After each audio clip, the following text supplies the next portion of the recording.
Hello दोस्तों, welcome you all once again on my channel learn with a smile. जैसा कि हमने आप लोगों से दोस्तों कहा था कि अगली क्लास में मैं नेक्स्ट चैप्टर के साथ आप लोगों से लेकर के आऊंगा आप लोगों के लिए।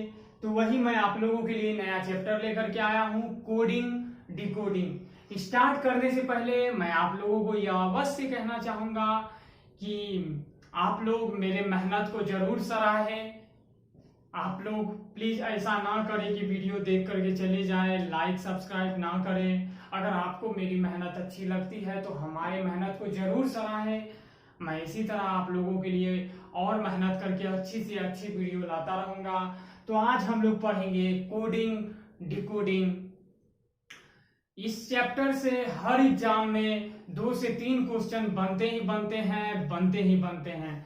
तो चलिए सबसे पहले हम लोग ये समझते हैं कि आखिर कोडिंग और डिकोडिंग में फर्क क्या है, आखिर कोडिंग होता क्या है, डिकोडिंग होता क्या है। कोडिंग का मतलब होता है दोस्तों कूट लेखन, डिकोडिंग का मतलब होता है कूट वाचन।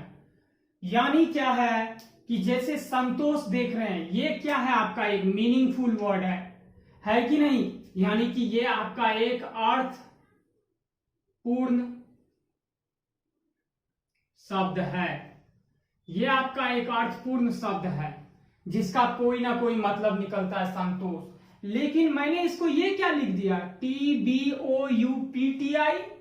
ये क्या होता है, ये तो नॉन मीनिंगफुल वर्ड है दोस्तों। यानी कि ये क्या है आपका अर्थविहीन शब्द है। ये क्या है, अर्थविहीन शब्द है। अर्थविहीन शब्द है, इसका तो कोई मतलब ही नहीं हुआ। तो कहने का क्या मतलब है, कोडिंग किसको कहते हैं, जब हम एक मीनिंगफुल वर्ड को नॉन मीनिंगफुल वर्ड में बदलते हैं कोई भी रूल के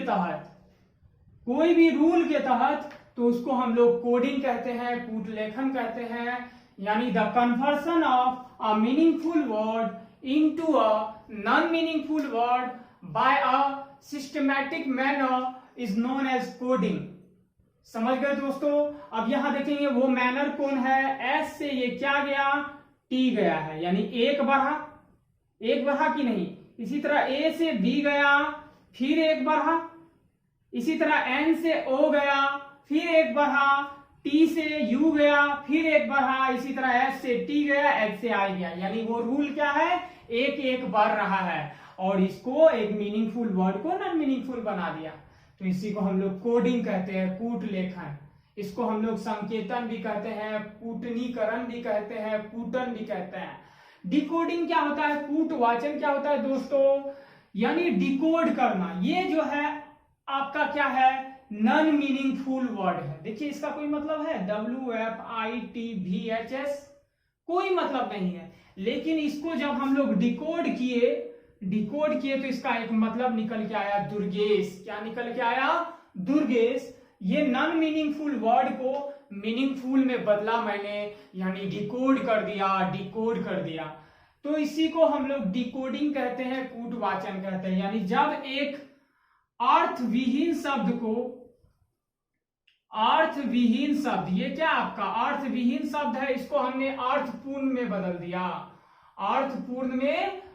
दिया, तो इसी को हम लोग बोलते हैं कूट वाचन। यानी the conversion of non meaningful word into a meaningful word by the same rule which we applied at the time of coding. वही जो कोडिंग के समय में जो रूल का हम लोग अपनाए थे, उसी रूल के तहत।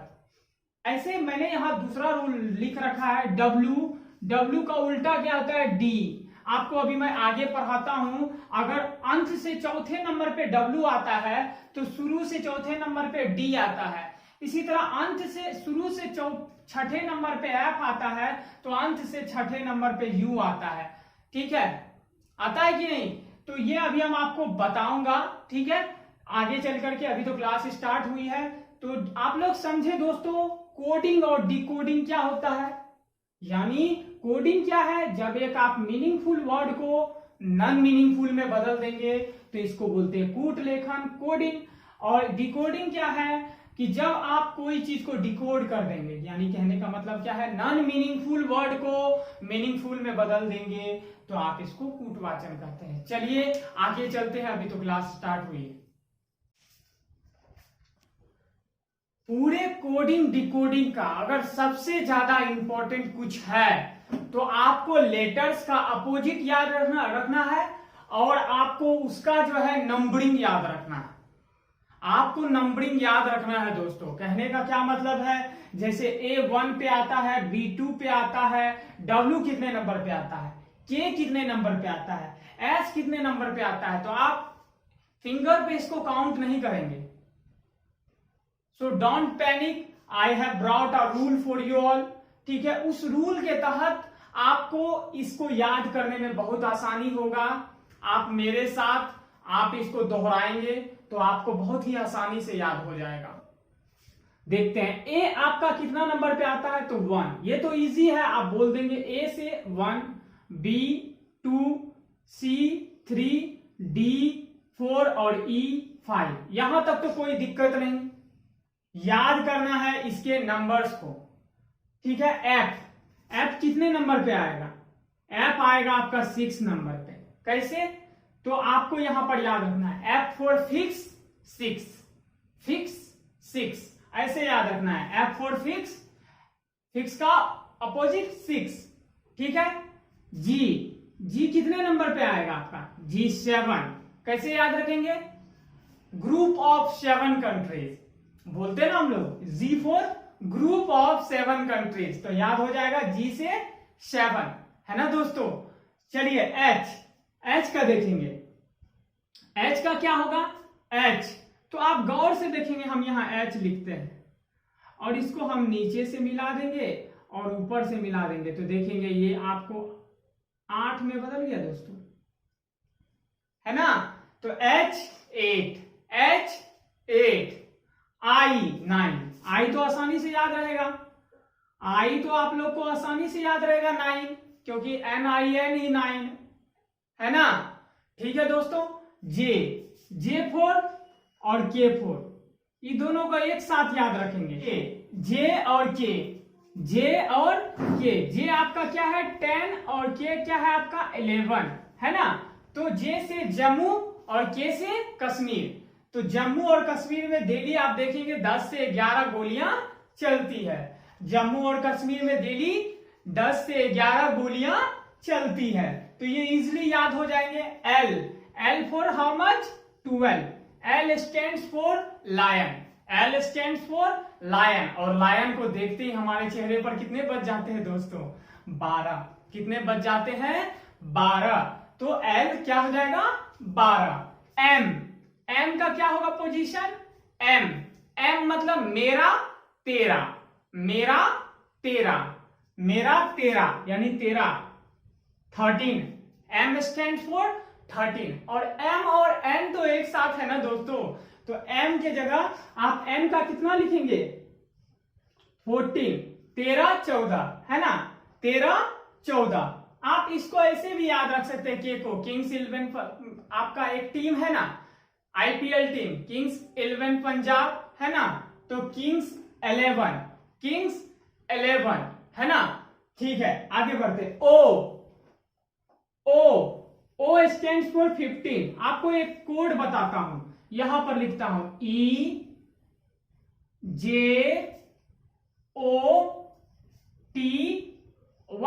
इसको बोलते हैं हम लोग इजोटी। क्या है ये, इजोटी। आपको नंबरिंग याद करने में इससे भी आसानी होगा, लेकिन आप इसको सेकेंड प्रायोरिटी देंगे। फर्स्ट प्रायोरिटी जो आपको ट्रिक बता रहा हूं उसको देंगे, एकदम जैसे मैंने पूछने आपसे के, तो जम्मू और कश्मीर में डेली 10 से 11 गोलियां चलती है, तो के का मतलब 11। E स्टैंड्स फॉर 5, 10, 15, 20, और Y स्टैंड्स फॉर 25, तो इजोटी 5, 10, 15, 20 और 25। बहुत ही आसान है दोस्तों।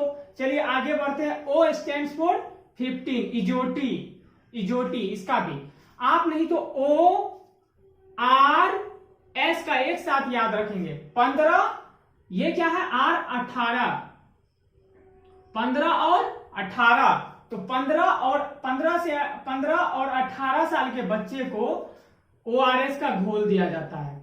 ठीक है, ORS 15 और 18 साल के बच्चे को ORS का घोल दिया जाता है। तो 15 और 18, नहीं तो आप याद रखेंगे R stands for 18, S stands for 19, ORS यहां लिखते हैं हम ORS 15 से 18 साल के बच्चे को हाँ ORS का घोल दिया जाता है। R के बाद क्या है S 19 है ना। अब देखिए P और Q, एक 16 साल का आपका प्रिंस है। क्या है, एक 16 साल का आपका प्रिंस है जो कि 17 साल के क्यून से शादी करना चाहता है। 17 साल के क्यून से क्या करना चाहता है, शादी करना चाहता है। ये आपका क्या है क्यून। 16 साल का प्रिंस 17 साल के क्यून से क्या करना चाहता है, शादी करना चाहता है। तो आपको NOORS तो यहां से हो गया ORS PQ, 16 साल का प्रिंस 17 साल के क्यून से शादी करना चाहता है। S हो गया 19। अब T देखेंगे, T आप बोलते हैं ना आप S और T का एक और तरीका है, S और T यानी ST, SC और ST में हमेशा 19-20 होते रहता है कि नहीं। SC और ST में हमेशा 19-20 होते रहता है, तो इसको बोलेंगे SC और ST में हमेशा 19-20 होते रहता है। ठीक है, यानी तो आप बोलेंगे T का और भी एक रूल है, आप बोलेंगे हर साल T20 मैच होता है कि नहीं, T20 मैच होता है। U stands for 21, ठीक है, U stands for 21। U को आप ऐसे याद रख सकते हैं, You give me a kiss, You give me a kiss। U stands for You give me a kiss, ठीक है। तो 21, U 21। भी का देखेंगे दोस्तों, भी भाइस, आपको याद करने के लिए बता रहा हूं, भी भाइस यानी भी 22, ठीक है दोस्तों, भी 22।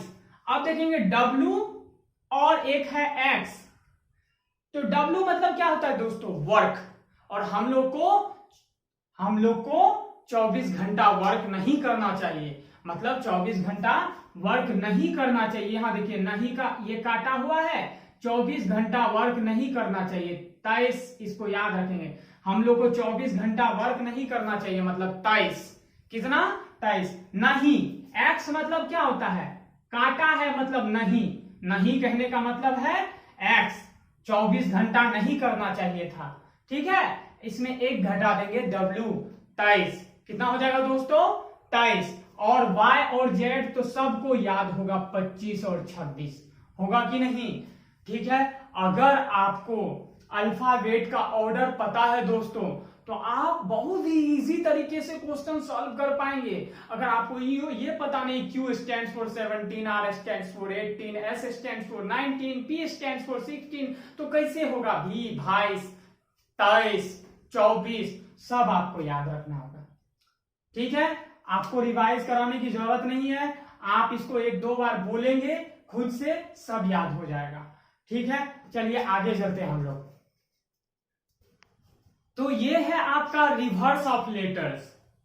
आपको जिस तरह अल्फाबेट का ऑर्डर याद रखें, आप जितने भी अल्फाबेट्स हैं, लेटर्स हैं, उनका आप ऑर्डर याद रखे हैं, इसी तरह हर एक अल्फाबेट का आपको अपोजिट याद रखना होगा।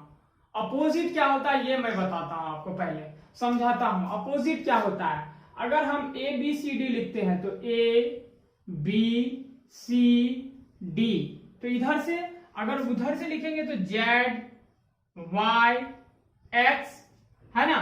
तो आप अगर इधर से चलेंगे तो पहले एक नंबर पे A आता है, लेफ्ट से चलेंगे यानी बाएं से चलेंगे। तो अगर आप इधर दाएं से चलेंगे तो एक नंबर में क्या आएगा, Z आएगा। तो यानी A का अपोजिट क्या हो गया, Z। A का अपोजिट क्या हो गया दोस्तों, जेड हो गया। क्यों? क्योंकि जब हम बाएं से चल रहे हैं तो ए फर्स्ट प्लेस पर आ रहा है, लेकिन जब हम दाएं से चल रहे हैं तो फर्स्ट प्लेस पे क्या आ रहा है दोस्तों? जेड आ रहा है। तो इसी को हम लोग बोलते हैं अपोजिट लेटर।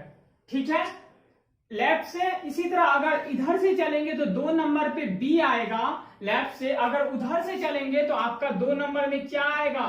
वाई आएगा। आएगा कि नहीं? इसी को कहते हैं reverse of letters. And you have to remember the reverse of each and every letters. और उसके लिए भी मैंने आप लोगों के लिए रूल लाया है। उस रूल को आपको समझना है और आपको बहुत ही इजी होगा लेटर्स का रिवर्स याद करने में, तब आप क्वेश्चन कर पाएंगे with in a second. Okay, चलिए तो देखते हैं। जैसे हमको ए का रिवर्स याद रखना है तो शुरू में ए इधर से आता है लेफ्ट से, अब from right Z comes first, Z comes first, तो ए का अपोजिट क्या हो जाएगा? जेड। तो हम बोलेंगे ए का अपोजिट हो जाएगा आपका जेड। क्या हो जाएगा? जेड। इसी तरह बी का अपोजिट क्या हो जाएगा दोस्तों? बी का अपोजिट हो जाएगा वाई। इसको याद करने का तरीका। इसी तरह सी का अपोजिट क्या हो जाएगा दोस्तों? सी का अपोजिट हो जाएगा एक्स। डी का अपोजिट क्या हो जाएगा? डी का अपोजिट हो जाएगा दोस्तों डब्ल्यू। क्या हो जाएगा? डब्ल्यू। और ई का अपोजिट क्या हो जाएगा? ई का अपोजिट हो जाएगा भी। क्या हो जाएगा? भी। एफ का अपोजिट क्या हो जाएगा? एफ का अपोजिट हो जाएगा यू। क्या हो जाएगा? यू। इसको याद करने का तरीका बताता हूं। एफ, ठीक है। जी का अपोजिट क्या हो जाएगा? जी का अपोजिट हो जाएगा टी। जी का अपोजिट यहां से देख रहे हैं टी। एच का अपोजिट हो जाएगा एस। आई का अपोजिट हो जाएगा दोस्तों आर। क्या हो जाएगा? आर, आई। जे का अपोजिट हो जाएगा, क्या हो जाएगा? क्यू। जे के का अपोजिट हो जाएगा पी। और जे के एल का अपोजिट हो जाएगा आपका ओ। और एम का अपोजिट हो जाएगा आपका एन। इसको कैसे याद रखेंगे? सबसे पहले जो आपको यहां देखना है, जो भी ए का अपोजिट जेड है तो दोनों का सम कितना है? 27। कितना है? 27। बी का अपोजिट वाई है तो दोनों का सम कितना है? जोड़ कितना है? 27। सी का अपोजिट एक्स है तो सम कितना है? 27। तो you have to remember the sum of any letter and its opposite is always equal to 27। किसी भी लेटर और उसके अपोजिट का जोड़ हमेशा 27 होता है। कितना होता है दोस्तों? 27। तो आपको ये अभी मैं इसका यूज करके आपको लेटर्स को, अपोजिट लेटर्स को याद करने का तरीका बताऊंगा। बहुत सारे तरीका बताऊंगा, आपको जो अच्छा लगेगा आप वो करेंगे, लेकिन बेस्ट मेथड यही है। ए का अपोजिट क्या होता है? जेड। तो इसको याद रखेंगे आजाद। क्या याद रखेंगे? आजाद। मैं इन दोनों को कैपिटल में क्यों लिख रहा हूं? मैं इन दोनों लेटर को कैपिटल में इसलिए लिख रहा हूं क्योंकि ए का अपोजिट जेड है। क्या है? जेड है, आजाद। बोलेंगे बी का अपोजिट वाई है तो B Y, by. B Y, by. क्या बोलेंगे? B Y, by. तो बी का अपोजिट बाय हो जाएगा। सी का अपोजिट एक्स है तो बोलेंगे सी आर ए एक्स। जो जिसका अपोजिट है उसको मैं रेड मार्कर से मार्क कर दे रहा हूं। ये सी का अपोजिट क्या है? एक्स। और इसको बोलेंगे हम लोग क्रैक्स। क्या पढ़ेंगे? क्रैक्स। इसी तरह डी का अपोजिट क्या है? ड्यू। क्या है? ड्यू। तो इसको याद रखेंगे एक वर्ड से, डी ई डब्ल्यू, ड्यू। यानी डी का अपोजिट क्या हो जाएगा? डब्ल्यू। इसी तरह ई का अपोजिट क्या हो जाएगा? आपको याद रखने के लिए इविल, EVIL। इविल मतलब क्या होता है? बुराई। क्या होता है? बुराई। यानी ई का अपोजिट आपका हो जाएगा भी। क्या हो जाएगा? भी। डी का अपोजिट क्या हो जाएगा? W, due. हाँ, बी का अपोजिट क्या हो जाएगा? बाय। तो बी वाई, बाय। ठीक है। इसी तरह एफ का अपोजिट क्या हो जाएगा दोस्तों? फूल। ऐसे याद रखेंगे, FULL, फूल। यानी कि इसको याद रखना है GT। इसको बोलेंगे grand Trunk road. Grand Trunk road.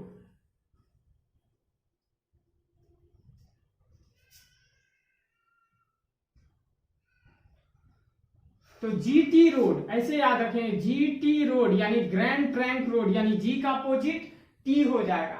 H S मतलब हाई स्कूल, क्या हाई स्कूल, तो इसको ऐसे याद रखेंगे HIGH, यहां पर कैपिटल में लिखा और इसको SCHOOL हाई स्कूल।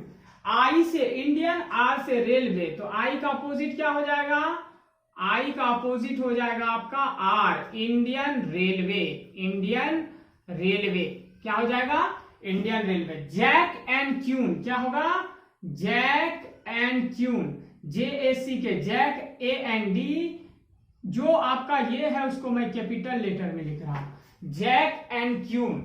इसी तरह के से कानपुर, कानपुर या केविन पीटरसन जो कि ऑस्ट्रेलिया का एक खिलाड़ी है, कानपुर या केविन पीटरसन, जो आपको अच्छा लगे मैं यहां पर लिख देता हूं केविन पीटरसन, केविन पीटरसन, ठीक है, जो आपको अच्छा लगे, ठीक है। इसी तरह LO से लव, LO से क्या हो जाएगा दोस्तों, लव, LOVE लव, और M से मैन, MAN मैन। तो आप देखें कितना आसान है लेटर्स का अपोजिट याद करना। जी का GT road, GT road, H से हाई, S से स्कूल, तो H का S हो जाएगा। I से इंडियन, R से रेलवे, इंडियन रेलवे हो जाएगा दोस्तों। और J से जैक और K से क्यून, जैक एंड क्यून हो जाएगा दोस्तों। इसी तरह केविन पीटरसन, K से K और P से केविन पीटरसन हो जाएगा दोस्तों। फूल देखिए कितना आसान है। इसी तरह LO लव, तो ये दोनों M का N हो जाएगा। मैं पहले कह चुका हूं जो भी जिसका अपोजिट है उसको मैं कैपिटल लेटर में लिख रहा हूं। तो ये आसान है, बस 13 वर्ड्स याद रखने हैं आपको और आपको आसानी से। A for Azad, B for by, C for cracks, D for due, E for evil, F for fool, G for Grand Trunk Road, H for high school, I for Indian railway, ठीक है, I for Indian railway, J for jack and queen, K for Kevin Pietersen, LO love, MN man, ठीक है। अगर आपको ये नहीं समझ में आया, ये तो बहुत इजी है, तो इसको आप कोई भी लेटर्स का अपोजिट याद रख सकते हैं। कैसे निकालेंगे, तो आपको अभी हम बताएं, कोई भी लेटर और उसका अपोजिट, ये दोनों का सम कितना होता है दोस्तों, 27। बताएंगे कोई भी लेटर्स और उसका अपोजिट का सम कितना होता है दोस्तों, 27। तो अब आपको जिस भी लेटर का अपोजिट याद रखना, निकालना है, तो आप आसानी से निकाल सकते हैं, ठीक है, आसानी से निकाल सकते हैं। कैसे निकालेंगे, तो आप देखेंगे एक लेटर, जैसे मैं किसका लूं, मान लीजिए C का निकालना है, तो आप C का, तो C का आपको याद रखना है, C कितना होता है 3, ये तो याद रखना ही पड़ेगा। तो 27 में से 3 को घटा देना है, 27 में से 3 गया, कितना हो गया दोस्तों 24, और 24 किसका होता है बताएंगे, 24 किसका होता है, हम लोग को 24 घंटा वर्क नहीं करना चाहिए, यानी कि X का होता है, यानी C का उल्टा क्या हो जाएगा दोस्तों, X हो जाएगा, क्या हो जाएगा X। इसी तरह आप किसी का भी निकाल सकते हैं, मान लीजिए P का निकालना है, P का निकालना है, तो आपको ये याद रखना हो P कितने पर होता है 16, कितने पर होता है 16, तो 27 में से 16 को घटा देंगे तो कितना हो जाएगा, 16 4 20 60, यानी 11 हो जाएगा, कितना हो जाएगा 11, और 11 किसका होता है दोस्तों, आपको बताए थे जम्मू और कश्मीर में डेली 10 से 11 गोलियां चलती है, तो J for 10, K for Kashmir, यानी K, तो आपको P का उल्टा क्या हो जाएगा, K हो जाएगा, केविन पीटरसन। ये कभी मत सोचिएगा कि A का उल्टा पूछेगा, Z का भी उल्टा पूछ सकता है, Y का भी उल्टा पूछ सकता है, ठीक है, ठीक है, आपको ये याद रखना है, ये याद रखना है, ये बहुत ही आसान है। मान लीजिए अगर आपको ये भी याद नहीं हुआ, इसको मिटाओ, थोड़ा सा मिटा रहा हूं, ठीक है, अगर आपको ये भी याद नहीं है तो बस आप एक सेंटेंस याद रख लीजिए, उफ लव शर्ट जी। देखिए ये सेंटेंस आप याद रख लीजिए, अपोजिट लेटर याद रखने का। देखिए उफ, यू का उल्टा क्या है एफ, उफ लव, एल का उल्टा क्या है ओ लव, भी का उल्टा क्या है E, S H high school, देखिए उफ fool, love evil, S H shirt, I का उल्टा क्या है इंडियन रेलवे, और टी जी यानी जी टी रोड। कितना आसान है, बस एक सेंटेंस याद रखना। और उसको फिर से मैं लिख रहा हूं, उफ लव शर्ट जी, उफ लव शर्ट जी। कुछ आसान है? या तो आप ये याद रख लीजिए, या तो आप उसका जोड़ याद रख लीजिए, या तो आप ये याद रख लीजिए। ठीक है, चलिए ये थ्योरेटिकल पार्ट बस एक और बचा, उसको पढ़ाऊंगा फिर आगे। तो ये है हम लोग का अक्षरों की व्यवस्था। इसमें हम लोग क्या है कि अभी हम लोग पढ़ेंगे कि जो है अरेंजमेंट ऑफ लेटर्स। लेटर्स दो तरह का आपको देखने को मिलेगा इसमें। एक लीनियर अरेंजमेंट मतलब रेखीय व्यवस्था, एक है आपका वृत्तीय व्यवस्था यानी सर्कुलर अरेंजमेंट। ये दो तरह का आपको जो है लेटर्स को अरेंजमेंट देखने को मिलेगा इसमें। तो इसको हम लोग समझते हैं। ये क्या है आपको, ये आपका आप देख रहे हैं बोर्ड है, ये इसका कौन सा पार्ट है लेफ्ट पार्ट, ये राइट पार्ट। तो हम लोग इसको बोल सकते हैं ये बायां है और ये दायां है। तो जब हम लोग इधर से जाएंगे यानी ए से बी के तरफ जाएंगे, ए से बी के तरफ जाएंगे, सी के तरफ जाएंगे, तो इसको हम लोग बोलते हैं बाएं से। क्या बोलेंगे? बाएं से। क्या बोलेंगे? बाएं से, फ्रॉम लेफ्ट, फ्रॉम लेफ्ट। याद रहे, यानी जब हम लोग ए से बी के तरफ जाएंगे, वही जब हम लोग जेड से ए के तरफ आएंगे तो इसको हम लोग बोलेंगे दाएं से। क्या बोलेंगे दोस्तों? दाएं से बोलेंगे, यानी बोलेंगे फ्रॉम राइट, फ्रॉम राइट। यानी अब हम जब भी राइट से बोलेंगे तो आप जेड से शुरू करेंगे, अगर लेफ्ट से बोलेंगे तो आप लोग ए से शुरू करेंगे। बायां दायां, दायां से बोलेंगे तो आप लोग जेड से शुरू करेंगे, बायां से बोलेंगे तो आप लोग ए से शुरू करेंगे। यही दो तरह का रेखीय व्यवस्था आपको बोलेगा। अगर बोलेगा बाएं से 5वें नंबर पे क्या आता है तो आप किधर से शुरू करेंगे? ए से शुरू करेंगे, 5वें नंबर पे ई आता है। अगर आपको बोलेगा दाएं से 7वें नंबर पे क्या आता है तो आप इधर से काउंट करेंगे 1 2 3 4 5 6 7। ये मैं आपको बताऊंगा सब आगे। आपको ये समझ लीजिए कि अक्षरों की व्यवस्था ऐसे होती है दो तरह का। एक होता है सर्कुलर अरेंजमेंट मतलब वृत्तीय व्यवस्था। इसमें क्या होता है, और एक बात इसमें क्या है, अगर आपको सर्कुलर अरेंजमेंट और आपका लीनियर अरेंजमेंट में एक आप चीज आपको समझने का जरूरत है कि अगर हम बोलेंगे ए के बाद क्या होगा तो बी होगा। इसमें भी आप देखेंगे ए के बाद बी होगा, इसमें भी ए के बाद बी होगा। लेकिन अगर हम बोले इसमें ए से पहले क्या होगा तो इसमें आप बोल देंगे जेड होगा। इसमें ए से पहले क्या होगा तो जेड होगा सर्कुलर अरेंजमेंट में। लेकिन क्या इसमें बोल पाएंगे ए से पहले क्या होगा? नहीं बोल पाएंगे। तो ये चीज याद रहे। अब चलिए इसमें पढ़ते हैं। इसमें आपको दो चीज समझना है, जो कि दक्षिणावर्त। हिंदी मीडियम के लिए मैं हिंदी भी बोलता हूं, वामावर्त। मैं दोनों मीडियम में बता देता हूं ताकि कोई दिक्कत ना हो। दक्षिणावर्त और वामावर्त। दक्षिणावर्त को बोलते हैं हम लोग क्लॉकवाइज। क्या बोलते हैं? Clockwise direction, clockwise direction. और वामवर्त को बोलते हैं anti clockwise direction, anti clockwise direction. अब ये क्या होता है एंटी क्लॉकवाइज और क्लॉकवाइज? तो जो घड़ी का चलने का दिशा होता है, घड़ी को देखते हैं, ये आपका ये मान लीजिए वॉच है, तो इसका ये जो नीडल है ये आपको ऐसे चलता है ना, ऐसे, यानी घड़ी का चलने का दिशा, इसी को हम लोग बोलते हैं दक्षिणावर्त। यानी घड़ी हमेशा इस हाथ से ऐसे करके दक्षिण के तरफ यानी दाएं हाथ के तरफ आता है, दाएं हाथ के तरफ आता है, यानी इसलिए इसको दक्षिणावर्त बोला गया है। क्या बोला गया? दक्षिणावर्त। यानी अगर आपको दक्षिणावर्त बोलेगा तो आप ए से शुरू करके इधर जाएंगे, यानी आप बोलेंगे ए से बी, बी से सी, सी से डी। अगर बोलेगा वृत्तीय व्यवस्था में दक्षिणावर्त तो ए से बी, बी से सी। समझ में आया घड़ी का चलने की दिशा।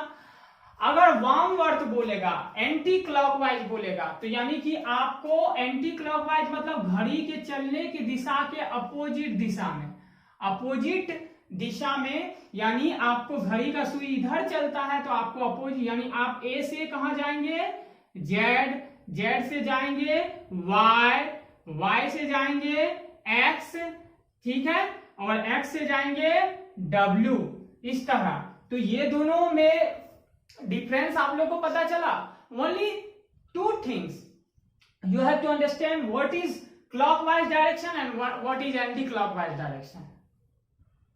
ठीक है, तो जिस दिशा में, जिस डायरेक्शन में आपका जो है ये क्लॉक का नीडल आगे बढ़ेगा उसको हम लोग बोलते हैं क्लॉकवाइज डायरेक्शन, दक्षिणावर्त। क्यों बोलते हैं? क्योंकि ये जो सुई है ऐसे करके हमारे दाएं हाथ की तरफ आता है, इसलिए हम लोग बोलते हैं इसको दक्षिणावर्त डायरेक्शन। लेकिन वामवर्त क्यों बोलते हैं इसको? क्योंकि ये हमारा बाएं हाथ की तरफ आता है ऐसे। ठीक है, तो ये आपको बहुत ज्यादा इंपॉर्टेंट है। बस एक बाइनरी नंबर समझ लेते हैं, फिर इसके बाद कल हम लोग क्लास में इसका आपका थ्योरेटिकल पार्ट सारा खत्म हो गया। कल हम लोग इसका तरह तरह का 7 टाइप का सवाल पढ़ेंगे।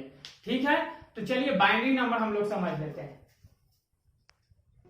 ये इससे आपको बहुत सारे एग्जाम में क्वेश्चन देखने को मिलेंगे कि बाइनरी नंबर्स क्या होता है, द्विआरी संख्या क्या होता है। ये द्विआरी संख्या क्या होता है, पहले आपको कोई भी एग्जाम में पूछ देगा 17 का आप द्विआरी संख्या निकालिए, 35 का निकालिए, 38 का निकालिए, 100 का निकालिए। ठीक है, एक बात मैं आप लोग से ये जरूर कहना चाहूंगा, कोई भी चैप्टर हो मैं एक सिंगल चीज नहीं छोड़ता हूं, एक सिंगल चीज नहीं छोड़ता हूं, उससे रिलेटेड सारा चीज आप लोग को बताता हूं ताकि आप लोग कहीं फंसे नहीं। इसलिए मेरे मेहनत को जरूर आप लोग सराहें। आपके एक लाइक से, आपका एक सब्सक्राइब से हमारा अंदर का मोटिवेशन बढ़ता है कि मैं मेहनत करता हूं तो मुझे सपोर्ट करने वाला भी है। ठीक है, तो इसलिए कृपया करके हमें जरूर सराहें। चलिए हम लोग चलते हैं इधर। तो 17 अगर हम बोलूं कि इसका द्विआरी संख्या निकालना है तो सबसे पहले what is binary number, what is binary number. तो बाइनरी मतलब होता ही है 2, यानी कि इसका कहने का मतलब है द्विआरी, यानी इसमें सिर्फ 2 नंबर आएंगे, एक आएंगे 0 और एक आएंगे 1, यही 2 बाइनरी नंबर आता है। और यही 0 और 1 से आप सारे नंबर्स को आप लिख सकते हैं। जिस तरह 1 से लेकर 10 तक में, 1 से लेकर डिजिट कितने हैं? 9 है ना, लेकिन इसमें डिजिट आप जो यूज करेंगे 0 और 1, इसी से आप टोटल बाइनरी नंबर्स को निकालते हैं। जैसे अगर आपको बोला 17 का बाइनरी नंबर निकालने के लिए दोस्तों, तो कैसे निकालना? बस 2 से डिवाइड करना है। 2 आपको 8 से 2 8 जा 16, जो शेष बचा इसको ऊपर लिखते हैं, ऊपर लिखेंगे, फिर 2 से डिवाइड करेंगे, 2 चौके 8, फिर जो है यहां पर जो शेष बचा 0 यहां लिखेंगे, फिर इसको 2 से डिवाइड करेंगे, 2 दूना 4, शेष बचा 0, और इसको हम लोग यहां लिख देता हूं, इधर बाइनरी नंबर्स। और ये बाइनरी नंबर्स क्लास बड़ी होगी, कोई दिक्कत नहीं, एक बार समय देना है, कहीं भी 10 जगह पढ़ने का कोई जरूरत नहीं है, एक जगह पढ़ेंगे, बढ़िया से पढ़ेंगे। ठीक है, इसलिए आपको क्या है, 2 दूना 4, 0 आया, और फिर इसको आगे बढ़ाना है, 2 एका 2 आ गया 0, यानी इसको तब तक डिवाइड करना है जब तक कि नीचे में 1 ना आ जाए, जब तक कि नीचे में 1 ना आ जाए। तो इसका बाइनरी नंबर क्या हो जाएगा? तो binary number of 17 is equal to, नीचे से शुरू करेंगे, क्या बोलेंगे? 1 1 0 0 0 1। कितना आसान है। बाइनरी नंबर ऑफ 17 क्या हो जाएगा? यानी 17 का बाइनरी नंबर यानी द्विआरी संख्या हो जाएगा 1 0 0 0 1। इसी तरह आप इसका भी निकाल सकते हैं, 2 35 है तो आप कितना बोलेंगे 2 17, आधा किए, एक शेष बचा, 2 8 16, फिर एक शेष बचा, 2 चौके 8, फिर 0 शेष बचा, फिर 2 दूनी 4, फिर 0 शेष बचा, फिर 2 एका 2, 0 शेष बचा। यानी तब तक डिवाइड करना है दोस्तों जब तक कि नीचे में 1 ना आ जाए। और आपको इसको बाइनरी नंबर कैसे लिखेंगे 35 का, आप 35 का बाइनरी नंबर लिखेंगे 1 000 1 1 1, 1 000 1 1 1। कितना आसान है, सॉरी 1 1, 1 000 1 1। इसी तरह आपका वर्क रहा, आप 38 का बाइनरी नंबर और 100 का बाइनरी नंबर निकाल के कमेंट बॉक्स में कमेंट करेंगे। इसका थ्योरेटिकल पार्ट खत्म हुआ, कल हम लोग इस पर 7 टाइप्स का सवाल पढ़ेंगे।